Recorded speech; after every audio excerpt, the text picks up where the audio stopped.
السلام علیکم عزیز طلباء، امید ہے سب بخیر و عافیت ہوں گے۔ عزیز طلباء، جیسا کہ آپ جانتے ہیں کہ ہم 1940 عیسوی سے 1947 عیسوی کے درمیان ہونے والے اہم واقعات، پیش آنے والی اہم سیاسی پیش رفت پڑھ رہے ہیں۔ تو اس میں ہم پڑھ چکے ہیں قرارداد لاہور اور اسی طرح کرپس مشن تجاویز اور ویول پلان۔ تو آج ہم پڑھیں گے شملہ کانفرنس 1945 عیسوی اور انتخابات 1945-46 کے انتخابات کے بارے میں پڑھیں گے۔ تو عزیز طلباء، جب 1945 میں برطانیہ کو اس بات کا یقین ہو گیا کہ وہ جنگ عظیم دوم میں فتح حاصل کر لے گا، تو وائسرائے لارڈ ویول نے اعلان کیا کہ وائسرائے کی انتظامی کونسل میں یہ جو حکومتی کمیٹی ہے، اس میں تمام تر ہندوستانی اراکین شامل ہوں گے۔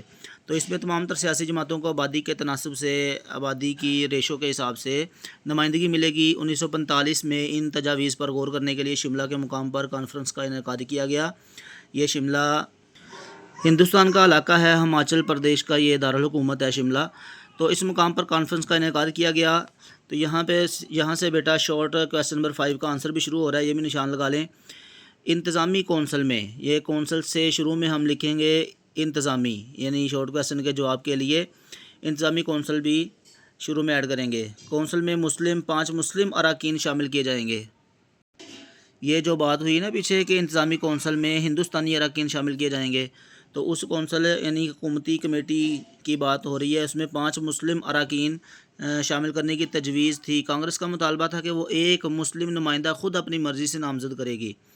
ٹھیک ہے، کانگریس نے کہا تھا کہ ایک مسلم نمائندہ ہم اپنی مرضی سے نامزد کریں گے، مگر قائد اعظم نے کہا کہ 5 مسلم اراکین جو ہے وہ مسلم لیگ اپنی مرضی سے نامزد کرے گی، کیونکہ مسلمانوں کی نمائندہ جماعت مسلم لیگ ہے، اس لیے وہ اپنی مرضی سے 5 مسلم اراکین نامزد کرے گی۔ تو اسی نقطہ پر شملہ کانفرنس ناکام ہو گئی۔ یہاں تک شارٹ کویسچن نمبر 5۔ جب شملہ کانفرنس میں اس بات کا فیصلہ نہ ہوا کہ مسلم لیگ مسلمانوں کی واحد نمائندہ جماعت ہے، تو اس بات کا فیصلہ 1945-46 عیسوی کے انتخابات میں ہوا۔ مسلم لیگ نے زبردست کامیابی حاصل کی اور مرکزی اسمبلی میں مسلمانوں کے لیے مخصوص تمام نشستوں پر کامیابی حاصل کر کے مسلمانوں کی واحد نمائندہ جماعت بن کر سامنے آئی۔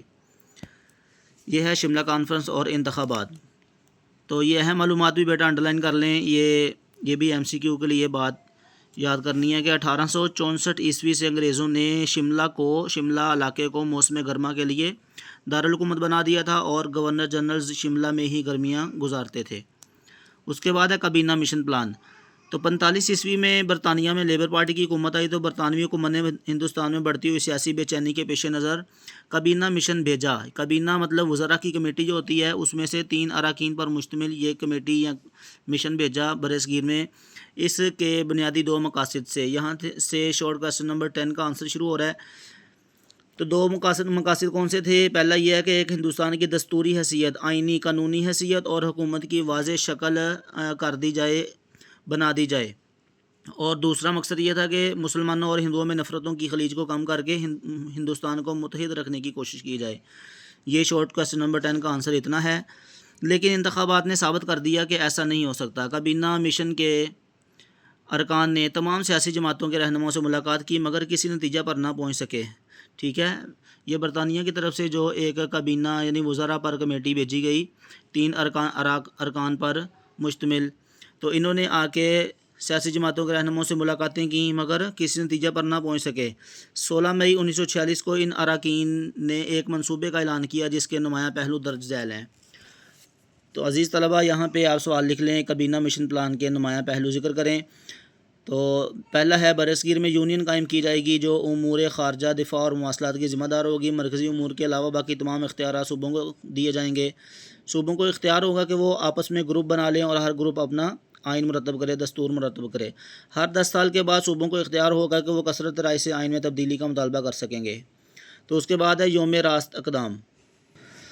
تو اس کا مطلب بیٹا ہوتا ہے کہ راست اقدام وہ مرحلہ ہوتا ہے جب کسی مقصد کے حصول کے لیے تمام آئینی اور مذاکراتی راستے ناکام ہو جائیں۔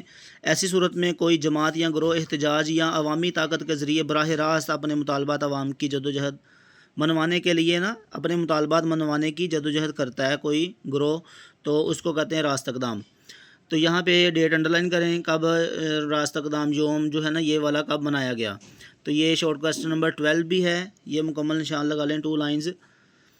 تو اس میں فیصلہ کیا گیا اس روز برصغیر میں جگہ جگہ جلسے کیے گئے۔ ان جلسوں میں کانگریس کے عزائم کو بے نقاب کیا گیا کیونکہ وہ انگریزوں کے بعد برصغیر پر حکومت کرنے کا ارادہ رکھتی تھی۔ تو اس کے بعد ہے عبوری حکومت کا قیام 1946۔ تو ستمبر 1946 میں وائسرائے لارڈ ویول نے کانگریس کو عبوری حکومت قائم کرنے کو کہا۔ عبوری حکومت بیٹا ہوتی ہے نگران حکومت کہتے ہیں جس کو، یہاں عارضی حکومت جو ہوتی ہے اس کو کہتے ہیں عبوری حکومت۔ تو ان حالات میں مسلم لیگ نے میدان خالی چھوڑنے کی بجائے عبوری حکومت میں شامل ہونے کا ارادہ کیا، جس کے لیے 5 مسلم لیگی ارکان کے نام تجویز کیے گئے۔ تو یہ ہے بیٹا شارٹ کویسچن نمبر 6 کا آنسر، کون سے نام ہیں 5 جو مسلم لیگی ارکان تھے جن کے نام تجویز کیے گئے؟ تو جن میں ہے لیاقت علی خان اور آئی چندری گر اور سردار عبدالرب نشتر، راجہ غضنفر علی خان، اقلیتی رکن جوگندر ناتھ منڈل شامل تھے۔ عبوری حکومت کانگریس اور مسلم لیگ کے اختلافات کی وجہ سے مؤثر انداز میں کام نہ کر سکی۔ ان حالات میں مسلم لیگ کا 2 قومی نظریے کی بنیاد پر الگ وطن کا مطالبہ زور پکڑتا گیا۔ تو آ گیا بیٹا وزیر اعظم برطانیہ کلیمنٹ ایٹلی۔ تو یہ برطانیہ کے وزیر اعظم رہے ہیں 1945 سے 51 تک۔ انہوں نے 20 فروری 1947 کو اعلان کر دیا تھا کہ حکومت جون 1948 تک اقتدار یعنی حکومت منتخب نمائندوں کے حوالے کر دی جائے گی۔ اس طرح پاکستان کا قیام قریب سے قریب تر ہوتا چلا گیا۔